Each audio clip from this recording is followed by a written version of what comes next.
You almost scrolled past this, didn't you, my child? Part of you felt curious, but another part pulled back at once. You have grown used to words meant for crowds, promises thrown into the air, comfort offered so broadly, it never seemed to land on your particular life. Beloved, you have wondered whether anything tender could really be meant for you without condition, without performance, without someone else more deserving standing in front of you. You have carried that question quietly. Why would this be for me? Why now? What if I hope for something personal and it is only another passing moment that was never mine to hold?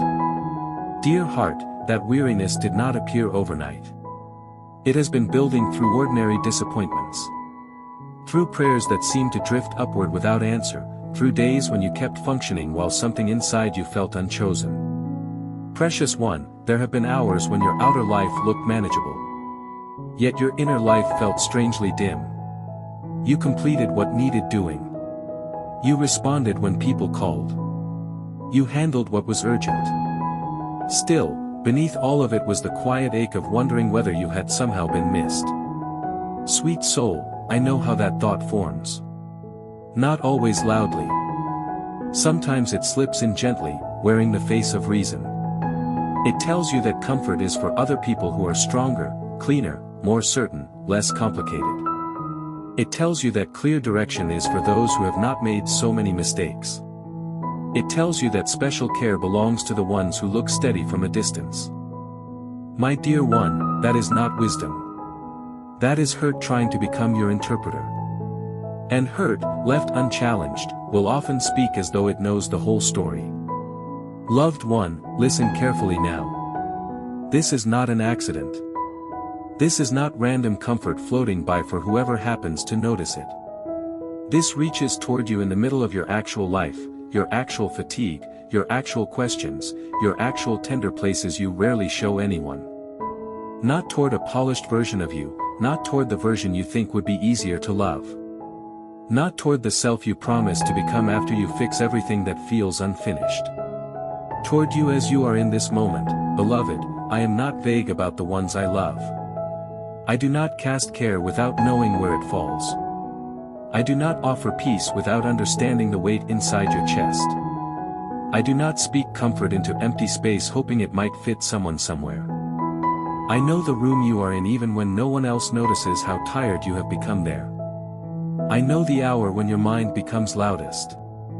I know the memory that still catches you off guard. I know the private disappointment you keep revisiting. As if one more look at it might finally explain why it hurts so much. Dear heart, I know the way you can be surrounded by people and still feel strangely outside the circle of being understood. I know how you replay conversations after they end. I know how you search for what you should have said, what you could have done differently, where you might have turned the story in another direction. Precious one, you have been hard on yourself in ways others never even see. You have judged your own tears. You have criticized your own sensitivity.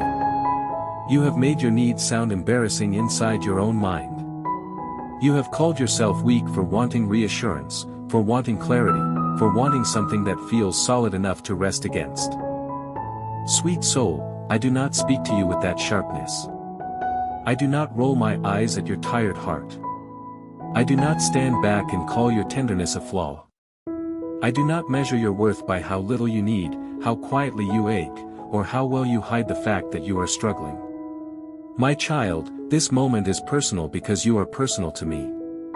Not as a number, not as a face in a crowd, not as a passing thought among countless others.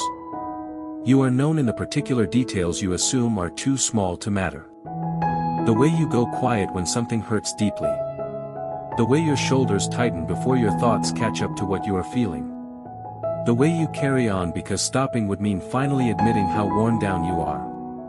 Beloved, nothing about you is lost in the blur. Even the parts you do not know how to explain are not hidden from my care. Even the parts you think are too messy for gentle attention are not disqualified from tenderness.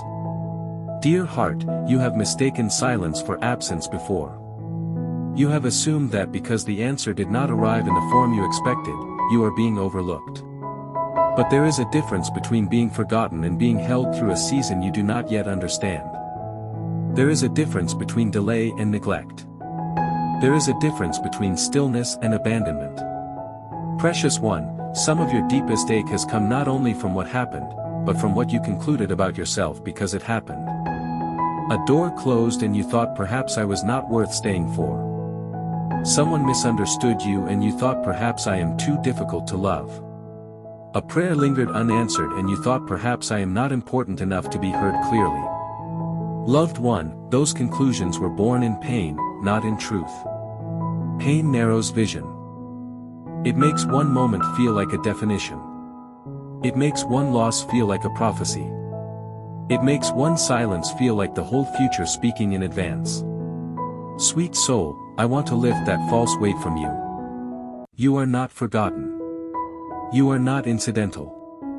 You are not somehow standing at the edge of my attention waiting for enough goodness, enough discipline, or enough faith to qualify for what is tender. This reaches for you now because I know how close you have come to believing otherwise. Beloved, there are moments when a candle is lit in a dim room, not to impress the room, but to prove the darkness is not final. That is what I am doing for you here. Not spectacle, not pressure, not a demand that you become instantly radiant. A steady light small enough for your tired eyes to bear, clear enough for your heart to recognize. Dear heart, you do not need to force yourself into certainty tonight. You do not need to manufacture emotion to prove you understand. You do not need to perform gratitude while confusion still lingers. You may simply rest in the possibility that these words have found you on purpose. That possibility alone may feel fragile at first. That is all right, precious one. Healing often begins long before confidence arrives. Sometimes it begins when a guarded heart finally hears language that does not threaten it. Sometimes it begins when someone speaks with enough gentleness that your defenses do not know what to do. Sometimes it begins when you realize you do not have to convince me that your ache is real. I already know. My dear one, I know how exhaustion can make everything feel impersonal. When you are tired enough, hope starts sounding generic. Care begins to feel scripted. Kindness seems meant for another kind of person. And even beauty can feel like something you admire from a distance without expecting it to step toward you, loved one. That numbness has not offended me. I have not turned away because your response was slower than you wanted. I have not demanded perfect openness before I draw near. I have stayed patient with the pace of your inner world. Beloved, consider how often you have tried to be strong by making yourself smaller. You silenced your question before anyone could dismiss it. You reduced your need before anyone could call it too much. You lowered your expectations before disappointment had another chance to speak. You called this maturity. Sometimes it was survival. Dear heart, survival deserves compassion, but it does not deserve to rule the whole future. You do not have to live forever arranged around old pain. You do not have to keep editing yourself down to avoid being hurt. You do not have to assume that what wounded you once will define every room, every season, every relationship, every quiet hour ahead. Precious one, this message is personal because your healing is personal. I am not working with a template.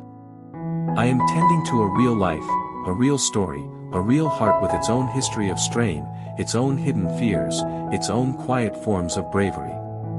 Sweet soul, you have survived things you rarely name. Not only dramatic losses, but small repeated wounds. Being overlooked, being misunderstood, being the one who carried more than was visible. Being expected to stay calm while inwardly you were fraying, being strong enough for others to lean on while secretly wishing someone would notice that you too needed a place to rest. Beloved, I have noticed, not once, not occasionally, not only when your faith felt bright. I have noticed through the dull days, the distracted days, the cynical days, the days when you barely knew what to say at all. That matters because you have sometimes believed you are easiest to love when you are spiritually articulate, emotionally composed, and inwardly certain.